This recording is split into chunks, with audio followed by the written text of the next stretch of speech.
Hello à toutes et à tous et bienvenue. Nous sommes le 28 septembre 2023. Vous écoutez le podcast Le Café de l'e-commerce. C'est la saison 5, déjà presque 5 années. Et c'est l'épisode 165. 5 sur nous, Adrien. Je suis Laetitia et je suis accompagnée d'Adrien. Bonjour à tous. Le Café de l'e-commerce, c'est votre podcast favori que vous écoutez en train de préparer vos prochaines vacances, votre prochain salon e-commerce ou de préparer votre colis Vinted. Notre promesse, décrypter l'actualité e-commerce à la sauce aigre douce, incisif mais jamais méchant. Le Café de l'e-commerce vous propose de faire votre veille différemment dans vos oreilles. Au sommaire de cette émission, des news magasins physiques qui se développent, des sites e-commerce qui pivotent et de l'intelligence artificielle à toutes les sauces. Et comme à chaque émission, on termine avec du fun dans la rubrique panier surprise. Laetitia, Adrien, prêt? Synchronisation des montres. Manque de temps pour votre veille e-commerce? Retrouvez l'essentiel de la semaine avec du fun et de l'inédit dans la rubrique News simple et funky. OKID ouvre 20 magasins en Espagne. L'enseigne de mode enfantine du groupe ID Kids accélère son développement dans la péninsule ibérique avec l'ouverture de 20 magasins. D'ici la fin du mois de septembre, elle y comptera 67 points de vente au total. Screwfix continue son déploiement en France avec 2 nouveaux magasins dans les Hauts-de-France. Les collaborateurs ont été recrutés en lien avec les missions locales de Pôle emploi. Bravo Screwfix. La branche logistique d'Alibaba, bientôt introduite en bourse. Le mastodonte chinois de la vente en ligne prévoit de lever entre 1 et 2 milliards de dollars grâce à cette opération qui sera réalisée à la bourse de Hong Kong. Alibaba compte rester actionnaire majoritaire de sa filiale. Darty s'associe à Rakuten France pour renforcer sa présence digitale. Darty a décidé d'ouvrir une nouvelle boutique digitale sur la plateforme de shopping de Rakuten France. Progressivement, les clients de celle-ci pourront accéder à l'ensemble de l'offre produit proposée par le distributeur dans les catégories multimédia, téléphonie, électroménager ou encore santé et beauté connectée. Ce partenariat permet à Darty d'atteindre une audience supplémentaire de plus de 15 millions d'utilisateurs. La news triple lol, j'hésitais à la mettre ici ou à la news what the fuck. Thrasio, startup e-commerce spécialisée dans l'acquisition de marques de consommation vendues sur Amazon, on a l'habitude d'appeler ce marché les agrégateurs Amazon, rencontre des difficultés financières à la suite d'une baisse des dépenses en ligne après le Covid. Thrasio envisage de lever, alors ils ont 2 options, soit lever des capitaux supplémentaires, triple lol, ou alors en autre solution, le dépôt de bilan. Alors malgré d'importants financements obtenus précédemment, jusqu'à 3,4 milliards de dollars et une évaluation entre 5 et 10 milliards de dollars lors du dernier tour de financement 2021, ils sont séparés de 20% des effectifs, je crois que c'était l'année dernière, ils ont embauché à la tête un ancien d'Amazon et malgré tout ça, ça ne marche pas beaucoup. Alors il y a récemment, on a appris un autre agrégateur Amazon qui a déposé le bilan, c'est Benitago Group, et on n'avait pas souvent parlé de ce phénomène-là au micro. Dans ce marché, il y a aussi d'autres acteurs comme CLRX, Berlin Brand Group, Heroes, on en a évoqué pas mal de fois. En France, Branded, je ne sais pas s'ils existent toujours ou pas. Donc, ouais, ça se casse la figure ce marché, malheureusement. C'est ce que j'allais te poser comme question. Comment ça se porte ce marché? Visiblement, pas très bien. C'est le dropshipping de 2.0. Mais là, je ne veux pas me faire des copains. Carrefour poursuit son implantation en Espagne avec l'acquisition de 47 magasins. Cela fait suite à l'accord conclu avec le groupe El Corte Inglés. Carrefour se renforce donc en Espagne en déboursant au passage, non pas 1, non pas 2, mais 60 millions d'euros. Les levées de fonds et les rachats de la semaine. Les sous-sous. Alors Laetitia, qu'est-ce qu'il y a eu cette semaine? Est-ce qu'il y a eu des entrées en bourse ou des rachats? Eh oui! On commence avec Akeneo, qui est le leader français du PIM, solution de gestion de l'information produit. C'est eux qui s'autoproclament leader, non? Ah, mais moi je le dis quand même. Ils sont, je le dis, quand je quelqu'un l'avoue. dit qu'il est leader, c'est qu'il parle de soi. Mais bon, ok. Ah, mais moi je le dis quand même. Pourtant, j'ai travaillé chez des éditeurs PIM et je dis qu'Akeneo reste un leader.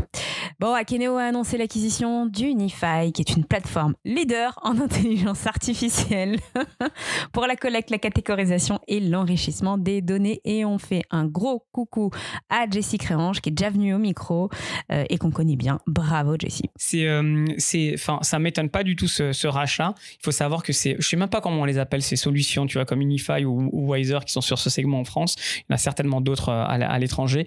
Je les appelle des ETL. Enfin bon, finalement, ils sont là pour récupérer la donnée, la nettoyer, ce que pourrait faire le PIM, mais finalement non. Avec cette approche-là, ils s'intègrent au PIM et à l'e-commerce. Donc je trouve ça complètement normal quand tu regardes le cycle de vie du produit qu'il y ait des rapprochements avec des PIM. Donc faut regarder justement les autres acteurs. Est-ce qu'ils vont pas se faire rapprocher aussi par d'autres PIM? Donc félicitations à eux. C'est étrange, Adrien, tu n'as pas dit c'est le sens de l'histoire. Pas encore. Pas encore. C'est que le début de l'émission. La start-up française de livraison d'épicerie La Belle Vie rachète le service de livraison de nourriture Frischti.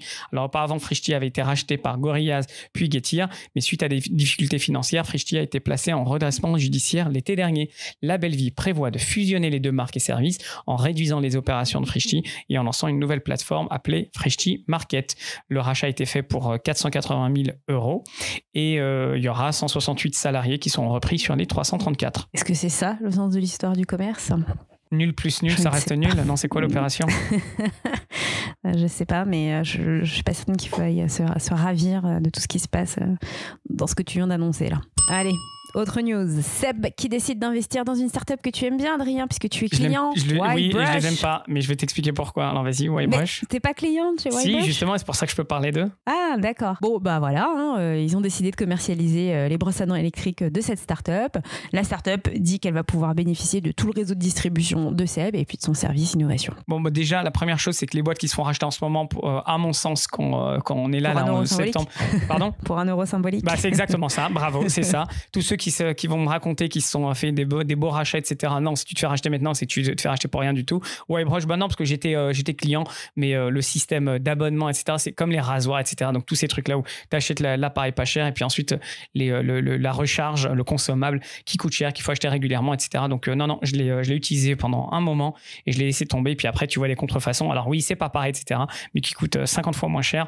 Donc après, tu te dis, bon, allez, on retourne. Enfin, moi, je suis retourné sur la brosse à dents, normale, manuelle. Camino Retail réalise sa première levée de fonds d'1,25 million €. La mission de ces startups, donner aux retailers les moyens technologiques afin de monétiser le retail média, marché à près d'1 milliard € en France, archi-dominé jusqu'alors par Amazon. La news what the fuck de la semaine, Adrien, quelle est-elle ? Eh bien, écoute, une fois n'est pas coutume, c'est pas vraiment une news, c'est plutôt une app qui est sortie. Je crois qu'elle est en bêta encore aux États-Unis, mais je trouvais ça très rigolo, rire jaune, très rigolo le positionnement qu'ils ont. C'est une app de shopping de mode à prix réduit, basée sur des promotions. Yaisai, je sais pas comment on prononce, qui offre aux utilisateurs 30 minutes par jour pour faire leurs achats. Alors le principe, ils ont mélangé du Tinder, du machin, du truc, et tu vas voir, c'est très rigolo. Déjà, quand tu vois que le fondateur, Philippe Krim, il avait cofondé Casper, moi je lève un sourcil quand on connaît ce qui s'est passé avec Casper et les déboires qu'ils ont eu. Yaisai, je veux dire Yaisai pour ça, et peut-être que la prononciation est différente. Yaisai, c'est une app qui combine alors des concepts de médias sociaux, jeux vidéo, plateforme de billetterie en ligne et application de rencontres à la Tinder. Donc, chaque jour, tu as une interface dans ton interface. Tu vas voir des articles. Tu les vois pas en entier. Tu vois une partie. Tu swipes droite ou tu swipe gauche.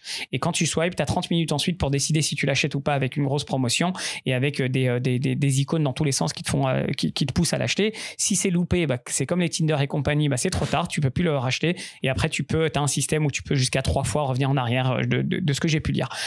En tout cas, ce qu'on peut voir, c'est qu'ils sont complètement dans le mélange de tout ce qu'on peut voir, tous les travers, tout ce que tu adores justement sur la psychologie et sur les pousser à l'achat. Donc voilà, on va encore creuser notre trou pour nous pousser à consommer. Et c'est des belles enseignes. Alors, je les ai plus en tête, mais c'est des belles marques qui travaillent avec ça. Donc c'est pas des petites enseignes, c'est plutôt des marques premium justement. Ça a l'air d'être un grand fourre-tout et j'apprécie pas trop tous ces biais cognitifs et psychologiques qui sont justement, donc il n'y a aucune raison que ça ne marche pas. Ça va cartonner. Exactement, ça va cartonner parce que tu as un sentiment d'urgence et ce sentiment de FOMO. L'app est super bien faite, donc voilà, ils ont tout compris. Bon. Écoute, peut-être qu'on testera. La news inutile dont on s'embalèque, quelle est-elle ? Adrien, je me souviens qu'ici même, il y a quelques mois, tu étais triste parce que le magasin de Disney sur les Champs-Élysées disparaissait, fermait. C'était mon histoire. Eh bien, c'est Levi's qui remplace Disney sur les Champs-Élysées. Et figure-toi qu'il n'y a pas que sur les Champs-Élysées que Levi's va s'implanter. Alors, ils ont déjà pas mal de boutiques en France, mais aussi à la Gare du Nord. Et en cherchant un petit peu, Levi's se porte plutôt bien. Et Levi's s'étend de plus en plus en Europe et notamment en France. Ça fait partie de ces marques historiques. Je ne mettrai pas €1 dessus. Et le fait par cette news, je me rends compte que ils sont toujours là. Ils font partie de ces enseignes qui ont des décennies, peut-être même un centenaire. Je sais pas quand ça a été créé, les Levi's, mais ils sont toujours dans la place. Ouais. Le café de l'e-commerce Vox Populi. nous avons décidé d'instaurer cette nouvelle rubrique pour vous, la communauté. On vous donne votre avis. Tous les mercredis, dans le groupe WhatsApp du groupe Le Café de l'e-commerce, on vous propose un sondage et ici même, nous partageons vos retours et vos avis commentés.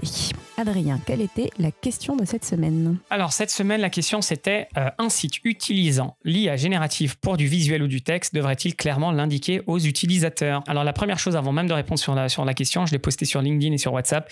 Et LinkedIn, c'est la catastrophe pour les sondages. Ça ne marche pas du tout. Mais bon, je vais continuer, on va voir et je vais persister pour voir est-ce que ça fonctionne ou pas, les sondages sur LinkedIn. Les réponses, finalement, elles sont relativement similaires sur ces deux canaux.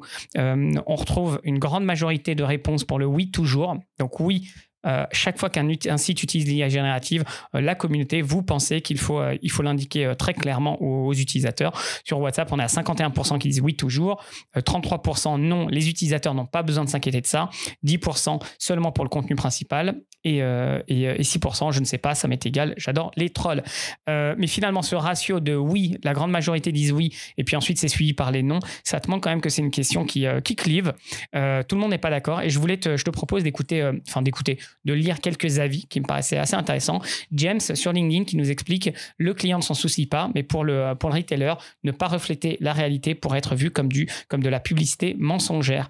J'aime bien le commentaire de James parce que jusqu'alors, comment on construit le contenu, qu'est-ce qu'on met en place, toutes les histoires de back-office, le client, il s'est jamais posé la question, ça l'a jamais intéressé. Pardon ? Non, je dis oui, le client s'en fout. Ouais, c'est clair, il s'en fiche complètement.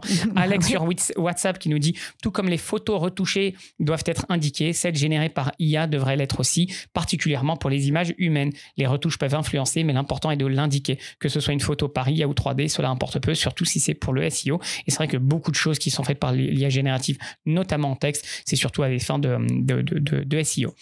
Laura qui répond aussi sur WhatsApp, chaque contenu doit être clairement marqué pour éviter les malentendus. Un pictogramme spécifique serait utile, par exemple IA plus humain, IA seul, image modifiée par IA, etc.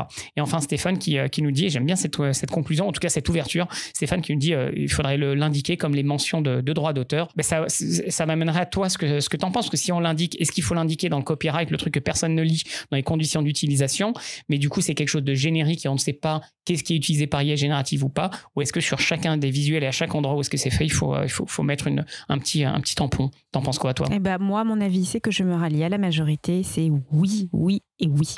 Et pour le signifier, j'aime bien l'idée du pictogramme. Moi, je pense que, en tout cas, ça c'est ma perception, mais j'aime bien savoir qui ou comment les contenus ont été réalisés. Et si ce sont des contenus qui ont été copiés quelque part, j'aime bien le savoir. Et puis d'ailleurs, ça se fait très, très régulièrement. Et de la même manière pour des images et des choses comme ça, j'ai pas envie d'être trompée ou d'être induite en erreur.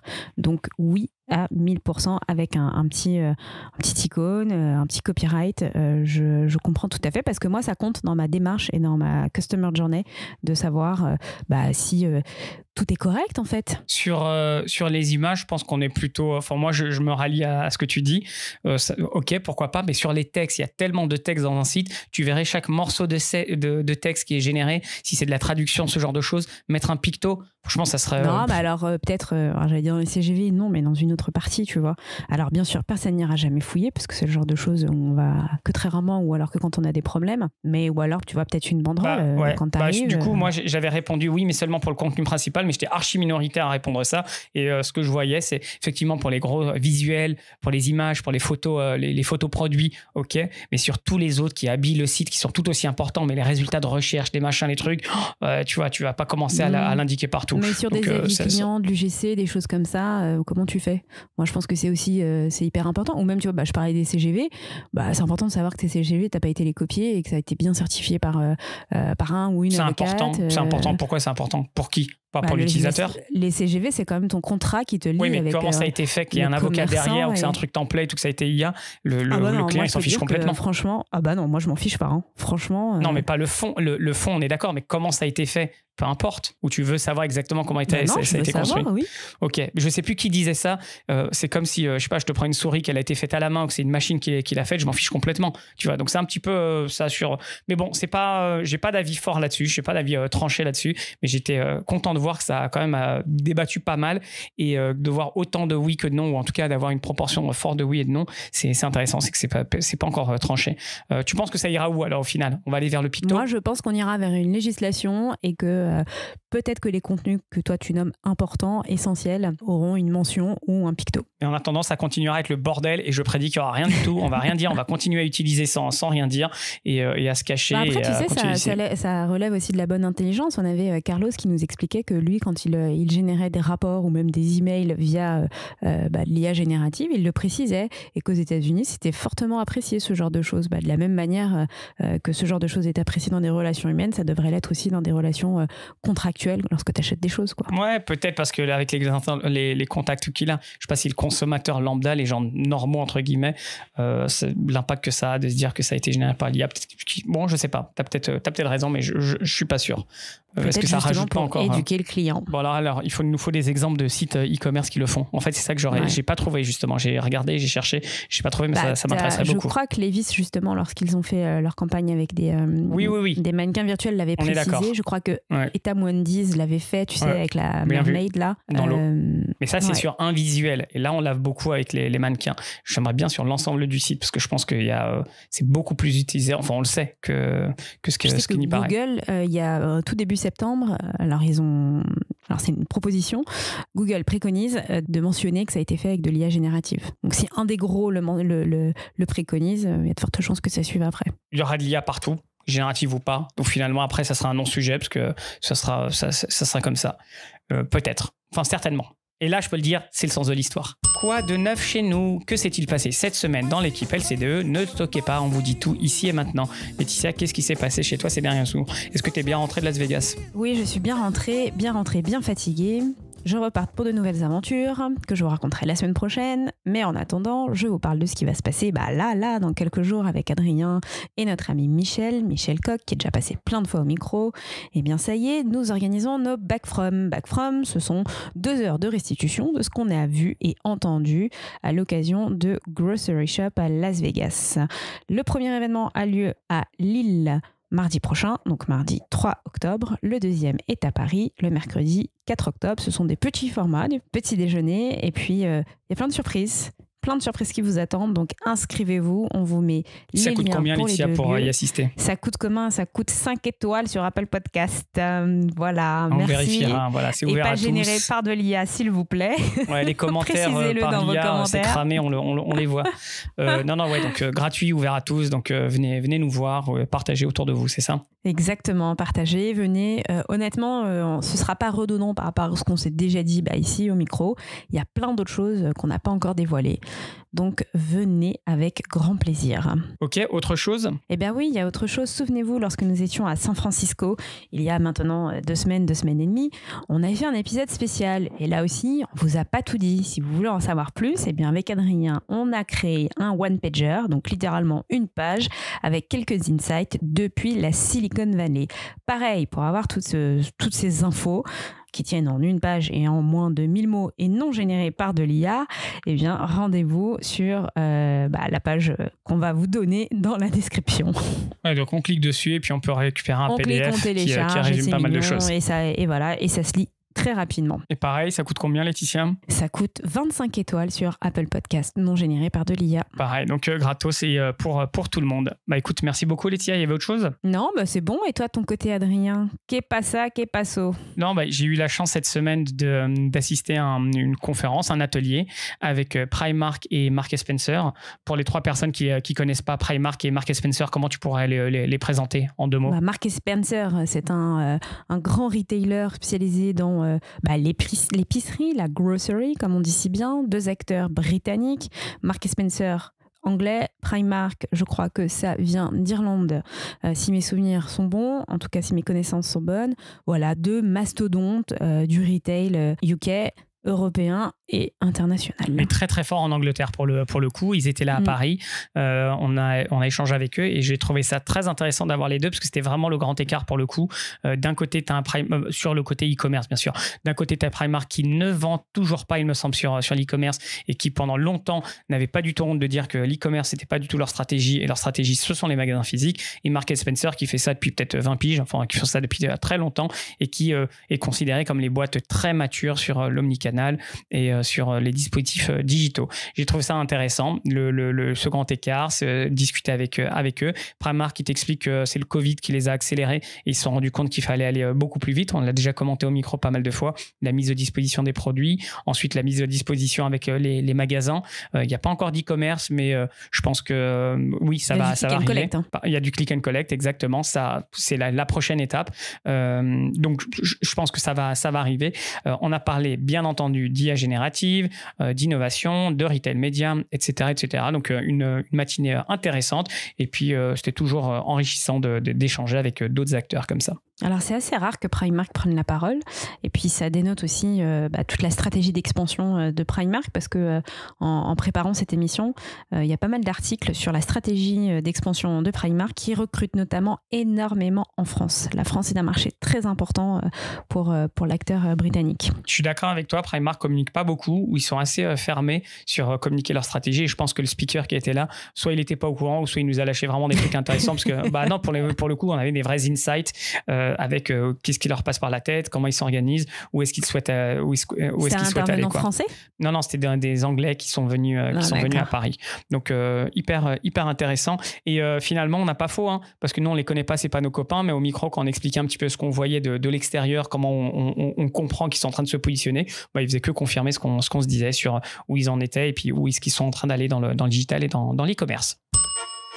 Breaking news, les big news que tu ne lis pas, on les analyse pour toi, on en parle, on en débat et le tout sans langue de bois.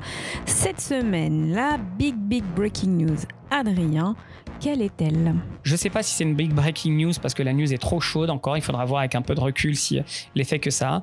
Mais la news est la suivante. C'est la FTC. La FTC, c'est le gendarme américain.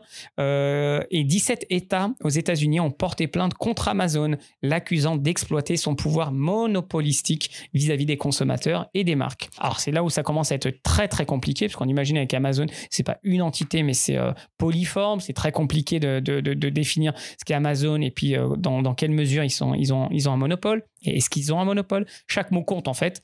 Donc il y a plein de marques qui estiment que le procès il va même pas dans le sens de ce qu'il faudrait sur le côté monopolistique et sur la pression qu'exerce Amazon. D'un autre côté, des enseignes qui expliquent, des marques qui enseignent que Amazon les a beaucoup aidés parce qu'ils aident les petits commerçants. Ils ont aidé beaucoup de petits et de moins petits commerçants à vendre et à se développer. Ils ont révolutionné tout un marché. Il y a également la pression qui est exercée de la part d'Amazon sur les commissions, parce qu'une fois que tu commences à être dans l'écosystème Amazon, comme dans plein d'autres écosystèmes, ils peuvent faire un petit peu ce qu'ils veulent et ça leur est reproché. L'opacité également de comment travaille Amazon, quelles sont les règles qui sont fixées, pourquoi ils fixent certaines règles, c'est également quelque chose qui leur est reproché. Il y a beaucoup d'analystes ou d'observateurs doutent que ça va aboutir à quelque chose. Je vais te dire dans une seconde ce que moi j'en pense. Une des raisons également pour laquelle c'est quelque chose qui est très médiatisé, c'est peut-être j'aurais dû commencer par ça, c'est que c'est une news ou un procès qui est extrêmement médiatisé, pas juste dans la sphère justement e-commerce, mais dans toutes les sphères financières, dans tous les sites de bourse, etc. Ils en parlent, même en fait les médias traditionnels en parlent. La pression, elle a été exercée par Lina Khan. Tu as déjà entendu parler d'elle, Laetitia, sûrement ? Non. Tu devrais regarder un petit peu son parcours parce qu'il est assez impressionnant. Elle avait fait un doctorat justement sur la position de monopole d'Amazon, je crois que c'est en 2017. Ensuite, elle a eu une place au gouvernement. Puis maintenant, elle est dans l'administration Biden et elle est très, très agressive vis-à-vis de toutes les GAFAM en fait. Pour être européenne pour le coup parce qu'elle se bat vraiment pour défendre justement les consommateurs et puis le marché. Qu'est-ce que je pourrais te dire d'autre ? Que finalement, Amazon, ils répondent, mais ils répondent un petit peu en expliquant que tout ça, c'est pas fondé et ils vont se défendre. Bien entendu, ils vont pas du tout se laisser faire. Donc, de toute façon, comme ce genre de procès, ça prend beaucoup de temps, je pense qu'on va pas avoir de réponse avant un moment. C'est très difficile de comprendre qu'est-ce qui est reproché à Amazon de manière précise, parce que si tu regardes un petit peu les entités, c'est quoi où est-ce qu'on veut arriver avec tout ça, avec ce procès? C'est de scinder Amazon en différentes entités. Tu aurais une entité, je sais pas, des magasins physiques par exemple, l'entité AWS, le cloud, l'entité e-commerce, etc., etc. Mais si tu regardes un peu de plus près, il y en a qui gagnent pas d'argent, c'est des investissements, d'autres qui sont très profitables, et puis il y a des vases communicants qui permettent justement à Amazon de se développer sur certains pans. Et on a vu avec les magasins, ils sont cassés à figure, ils enferment, c'est pas nécessairement, ça fonctionne pas forcément. Pharmacie, je suis pas sûr que ça marche bien de ce que j'ai pu voir ces derniers temps. AWS, on sait que c'est extrêmement profitable et ça fonctionne bien. La partie retail, ça fonctionne plutôt bien également après toutes ces années d'investissement. Donc, écoute, je pense que moi je vois ça comme quelque chose, un autre procès contre Amazon. L'ampleur est différente parce que c'est la première fois qu'il y a une vraie volonté politique et judiciaire d'aller investiguer. Ensuite, comme je t'ai dit tout à l'heure, chaque mot compte. Monopole, dans quelle mesure en fait il faut prouver qu'Amazon a un monopole? Si tu regardes sur le offline, ils sont certainement pas au monopole, et je crois qu'ils ont 10% du retail aux États-Unis sur la partie offline. Sur la partie online, ils sont un peu plus gros, mais je crois que c'est à peu près 30%. Et encore une fois, il faut qui s'accorde sur les chiffres, c'est encore autre chose. Et puis Amazon, il ne faut pas le mettre que dans une seule boîte, parce que la force d'Amazon, c'est justement d'être sur tous ces secteurs. Bref, c'est que le début. Ça a été une petite bombe là, il y a quelques jours quand ça a été annoncé. Ça va prendre des semaines, des mois, voire des années. Je ne sais pas du tout ce qu'il en sortira. On se souvient des Microsoft, etc., de toutes ces boîtes tech qui avaient perdu pour le coup et qui avaient dû se plier à la justice. Je ne sais pas si ça sera le même cas avec Amazon. Ils ont beaucoup d'avocats et ils sauront gagner du temps, je pense. Laetitia, tu as suivi ça? Tu as un avis particulier sur tout ça? Alors moi, j'aime bien rappeler qu'on est juste au dépôt de plainte. Donc on est au tout début de l'histoire. Là, c'est une bombe qui explose. Mais comme tu le dis, ça va durer des années. Amazon est hyper bien, je pense, renseigné et hyper bien accompagné. 17 États, c'est pas beaucoup. Maintenant, tu dis qu'il y a une cadre derrière qui fait partie de l'administration Biden qui va secouer tout ça, mais ça va prendre beaucoup de temps. Et puis, j'ai envie de te dire, les GAFAM, on a l'habitude qu'ils se prennent des amendes, qu'ils soient secoués. Entre-temps, Amazon aura déjà pivoté et aura déjà fermé pas mal d'entités, comme tu viens de le dire, parce que c'est ça la grande force d'Amazon, c'est de pouvoir innover, fermer certains services aussi vite qu'ils sont apparus. Donc, Amazon aura eu le temps de se renouveler. Et ensuite, la vraie question que ça pose, et la première question que ça pose, c'est mais de qui a peur Amazon?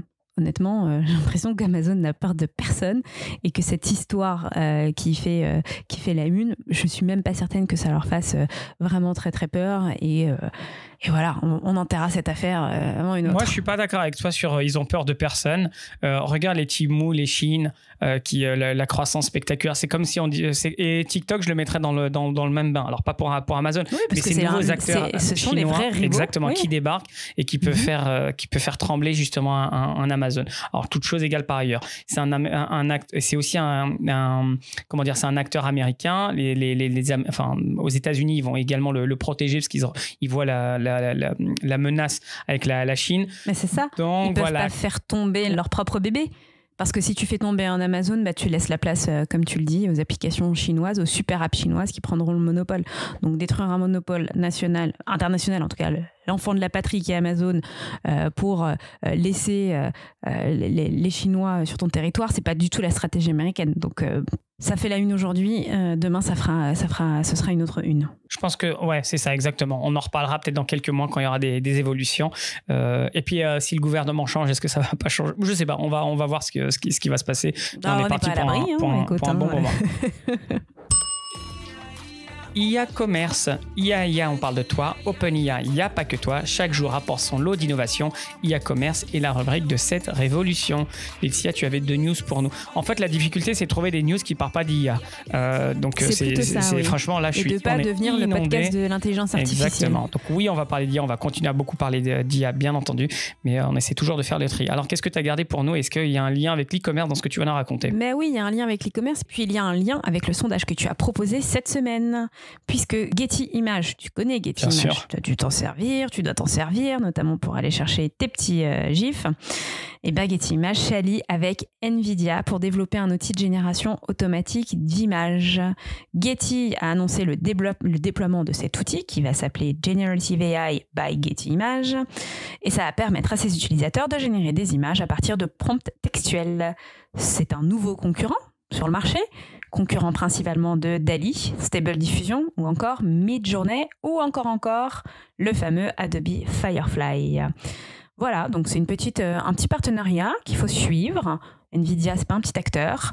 Le marché du texte et de l'IA générative, c'est quelque chose qu'on regarde beaucoup et qui a beaucoup d'importance pour l'e-commerce. Donc je trouvais que cette news était assez intéressante. En fait, c'est très très fourre-tout. Et ça va ça va te consolider. Tout le monde fait de l'IA générative, tout le monde commence soit l'a déjà fait ou soit est en train de le mettre en place, donc tu trouves de tout. Il faut regarder qui les utilise. Et tu vois, quand tu parles de Getty Images, là on parle vraiment, je vois que ça c'est les agences. C'est un peu l'utilisateur lambda. Ah bah non, justement. Ah bah moi je verrais pas l'utilisateur lambda. Alors l'utilisateur lambda, il va utiliser justement les DALL-E et compagnie. Il y a les professionnels, les agences, les boîtes de com, etc. Et chacun aura son outil. Mais le point de ce que je voulais dire, c'est que ça va se consolider, il y aura des accords, etc. Là, j'utilisais, c'était Canva, c'est ça? Il y a quelques jours, j'utilisais Canva. En 3 clics, tu peux générer ton image. Et en fait, toutes les interfaces, WhatsApp est en train de faire des trucs de fou aussi. Meta a communiqué, je crois, hier ou avant-hier là-dessus.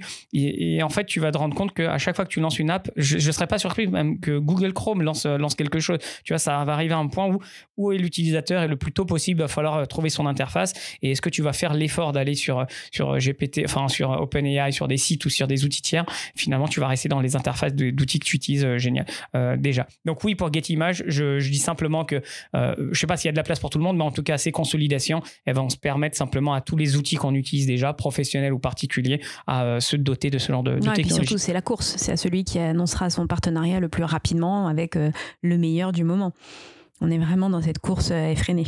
Et et puis c'est là où ça donne le vertige, parce que tous les outils du coup proposent maintenant ce genre d'IA et tu sais même pas ça veut dire quoi, parce qu'en fait tu sais même pas c'est l'IA. Bah non, c'est t'appuies sur la petite baguette magique et puis voilà. Ouais, mais tu sais, voilà exactement. Autre news, Laetitia? Eh bien oui, c'est une news du MIT Technology Review qui a sorti un article cette semaine et qui nous explique que depuis 2022, il y a une ruée de startups chinoises et de grandes entreprises technologiques qui proposent des services de création de faux avatars, notamment pour des services sur le e-commerce comme le live shopping, le live streaming, et que ça représente une menace importante puisque ces avatars en réalité font appel à des deepfake d'influenceurs. Donc, dans un premier temps, il y a de moins en moins de vrais influenceurs humains qui vont pouvoir proposer ces services-là. Et puis surtout, ça rejoint un peu notre sondage de tout à l'heure. Est-ce qu'il faut mentionner que ce sont des avatars qui présentent ces live shopping, que ce ne sont pas des humains et que donc ils ont été fabriqués à partir de l'intelligence artificielle et donc potentiellement avec des biais. Et ça pose un réel problème d'éthique et un réel problème de ton contrat de confiance que tu as entre la plateforme et le marchand final. Donc de plus en plus de deepfakes d'influenceurs pour vendre des produits et principalement utilisés sur des plateformes chinoises. Est-ce que ça te fait peur, Adrien? Non, moi j'ai peur de rien, j'ai peur que de toi, mais sinon non. Imagine mon avatar. En fait, ça va.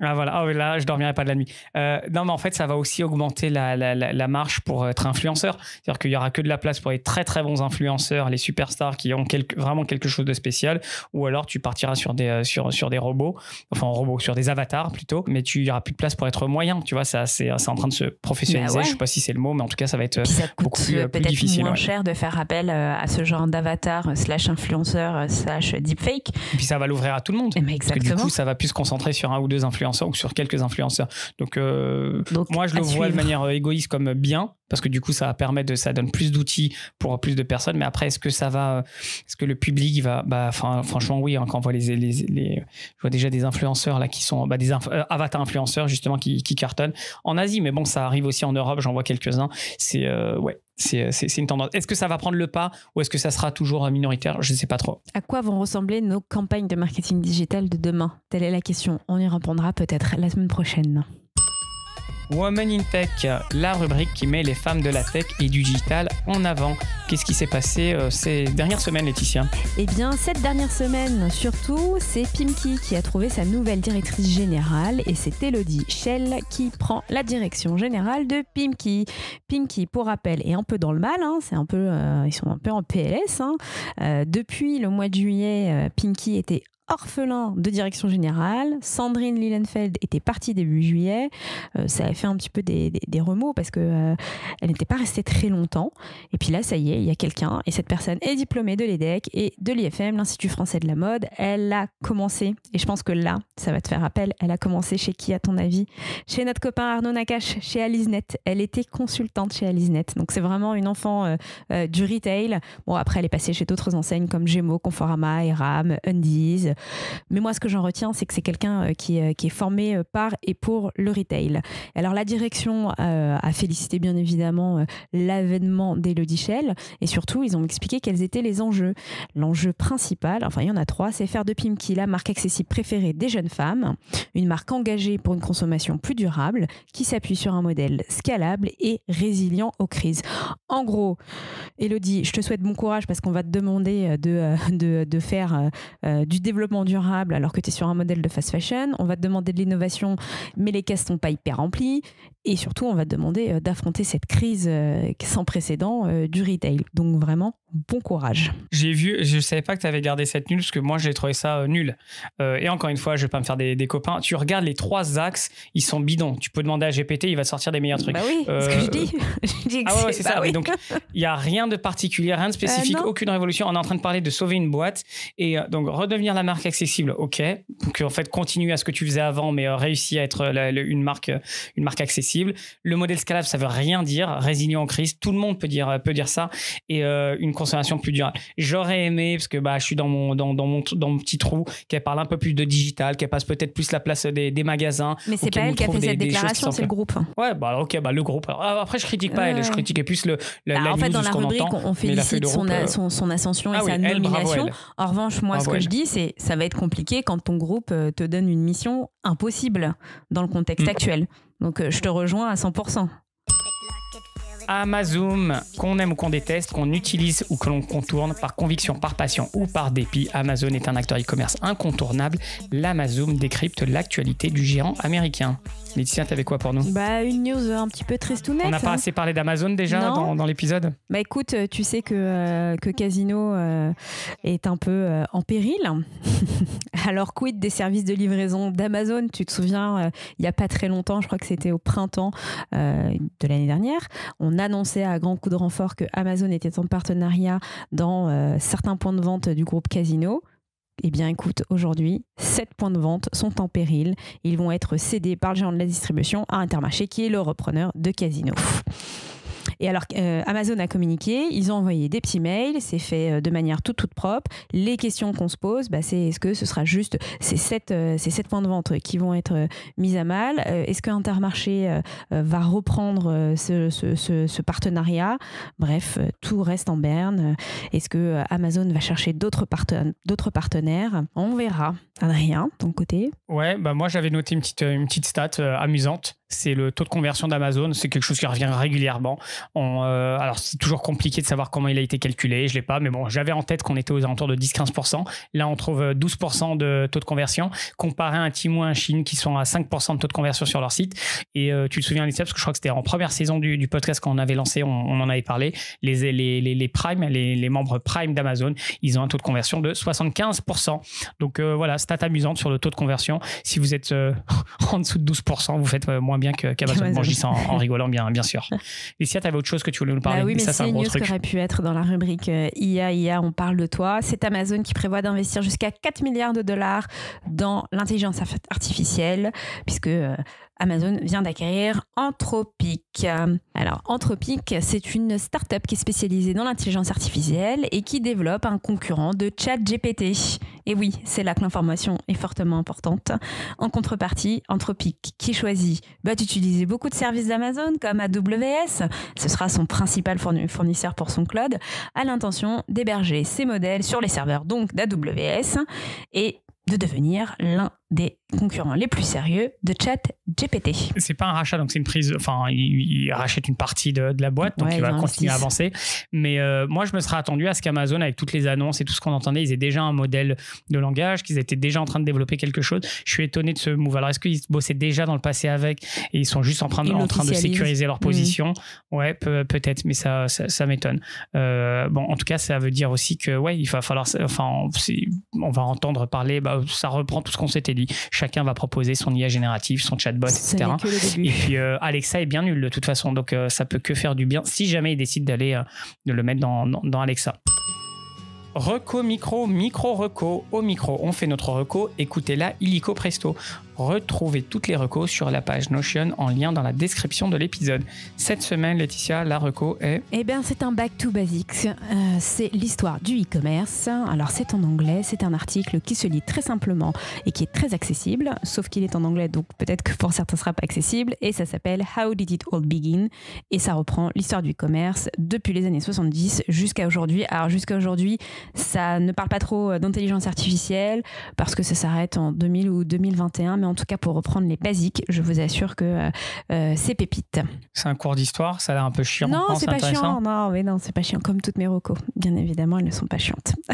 Tu l'as lu? Ouais, je l'ai lu. Je l'ai lu parce que j'avais besoin de me replonger dans l'histoire du e-commerce et ça m'a aidé plutôt à démocratiser ou à rendre plus accessible mon discours. Il y a un truc qui t'a marqué? Non. Que tu savais pas? Non. Je crois que j'étais assez calée. Bon, écoute, c'est très bien. Je te ferai un quiz là-dessus alors pour voir si tu l'as bien lu. Panier surprise, ça y est, c'est la fin de l'émission, on relâche la pression. La vie, c'est comme un panier surprise, on ne sait jamais sur quoi on tombe. Ce qui est sûr, c'est qu'on se marre et qu'on se marre bien. Le panier surprise, c'est la rubrique des jeux autour de l'e-commerce.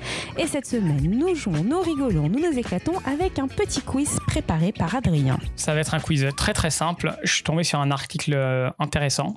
Enfin, tu me diras s'il est intéressant ou pas, donc je vous le mets en lien. Et la question qui a été posée, c'est quelles sont les raisons pour la Gen Z de promouvoir l'IA générative dans l'e-commerce? Donc, ils ont été interrogés. Et puis, il disait à plus de 80%, c'est génial l'IA générative pour l'e-commerce, ça va m'aider, ça va me faciliter les achats, ça va m'améliorer les achats en ligne. Et ma question, il y a 5 raisons, mais si tu m'en trouves déjà une ou deux, c'est très bien. Du point de vue donc consommateur Gen Z, qu'est-ce qu'ils espèrent de l'IA générative sur un site e-commerce? De la personnalisation ou de la recommandation. Bravo, personnalisation déjà, ça va être à 41%, recevoir des offres et des suggestions pertinentes. Quoi d'autre? De la reco, ça va avec la perso. Ouais, c'est la même chose. Là-dedans, ça va être la même chose. Qu'est-ce qu'ils peuvent vouloir avec de l'IA? Un personal assistant, un personal shopper. Bravo. Tu n'as pas la réponse, non? Bravo. Obtenir une assistante personnalisée à 37%. Bravo. Ok, il faut que je lui dise toutes là, il y en a combien? Non, tu vas pas me le dire. Déjà, je suis surpris que tu en trouves 2. Je te donne les autres. Non, laisse-moi deviner la dernière, la troisième. Vas-y, ok. Si j'ai pas d'idée. Un personnel. Non, bon, vas-y, continue. À 47%, c'est faciliter la comparaison des prix. À 45%, trouver des offres. Donc là, on est dans la découvrabilité. Hyper intéressant. Ça rejoint un peu l'assistante personnalisée que tu disais de toute façon, je pense. Et à 28%, trouver des avis. Mais des avis générés par de l'IA ou Ouais, non, mais je pense que là, tu vois, c'est pas vraiment précisé, mais je pense que c'est plus l'histoire de, on a une abondance d'informations qui fait que c'est très dur de s'y retrouver, et donc on a besoin justement de quelqu'un qui va nous trier, qui va nous classer donc, tout ça. Donc en fait, l'IA est vraiment conçue pour la Gen Z, parce que là, tout ce qu'on vient de dire... Ouais, moi, c'est toujours la même chose, c'est qui fait l'étude, quel est son intérêt, parce que quand l'étude dit 88% des répondants de la génération Z à l'échelle mondiale, ok, j'attends de voir, t'expliques que l'IA peut améliorer les achats en ligne, enfin l'IA générative peut améliorer les achats en ligne, je sais pas trop, j'ai essayé de regarder comment a été fait l'étude, j'ai pas eu ça, donc voilà, mais c'est bien de se mettre du point de vue consommateur, tu vois, on se met toujours point de vue marque, enseigne pour l'IA générative. Là, je trouvais ça intéressant de prendre l'autre côté. Félicitations Laetitia. Merci à vous toutes et à vous tous de nous avoir suivis tout au long de cet épisode 165. Si vous avez aimé cet épisode, le meilleur moyen de le faire vivre, c'est de le partager. Si vous avez envie d'en savoir plus sur notre épopée américaine et Grocery Shop, venez nous voir la semaine prochaine à Lille et à Paris. En attendant, on vous dit rendez-vous à la semaine prochaine avec Adrien. Merci à tous. N'oubliez pas le Patreon. On a reçu un patriote. Oui, bon, enfin, on lui dit merci.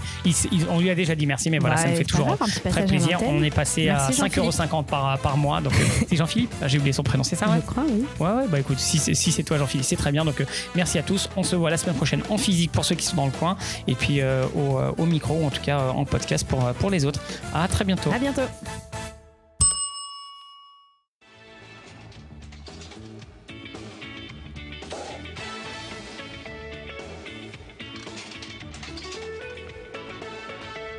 Alors, moi, je dirais que dans le titre, il faut quand même parler Bah, Amazon. d'Amazon, ouais. Là, il y a Amazon. Amazon quoi? Parce que là, ils ont tellement de news. Amazon qui rachète, Et qui investit, Amazon qui Sinon, on peut qui se rester prend un focus procès. sur. Les agrégateurs. Tu fais un truc. Bah moi j'aurais parlé de ça pendant 15 minutes. Ouais. Je trouve ça tellement ouf ce qui s'est passé. Mais bon, Thrasio, non, peut-être mettre les agrégateurs. Tu trouveras, c'est des mots longs, mais un truc, les agrégateurs Amazon. En danger. Ah, bah, ça fait vraiment beaucoup Amazon du coup. Bon, les agrégateurs Amazon à la ramasse ou je sais pas quoi, un truc. En PLS. Parce que Thrasio, je crois que personne ne connaît. Ouais, bah mais les agrégateurs Amazon en PLS. Ouais, et puis on peut rester comme ça. Rester ces deux choses ou faut en mettre 3? Bah ouais, mais sinon, enfin oui, mais d'autres choses, sinon. Ça va faire deux. Ouais, alors attends. Un tout petit. Dire Amazon en monopole, point d'interrogation ou non? Comment on dit ça? La fin du monopole. Ok, la fin, ça fait beaucoup de mots, hein, ça fait long. La fin du monopole. Alors attends, je peux enlever là. Il y a fin du monopole pour Amazon. Fin du monopole Amazon, point d'interrogation. Ensuite, ouais, bah, on va utiliser 2 fois le mot Amazon, Ouais, c'est ça peut-être va. beaucoup. Les agrégateurs à la ramasse, mais ça me. Mais en PLS, c'est plus court déjà. Un truc un peu positif peut-être, parce que là c'est archi. Bah, seconde vie pour Frishti. Fin du monopole Amazon, les agrégateurs en PLS, seconde vie pour Frishti. Ouais, c'est bien comme ça. Ok, bon bah parfait.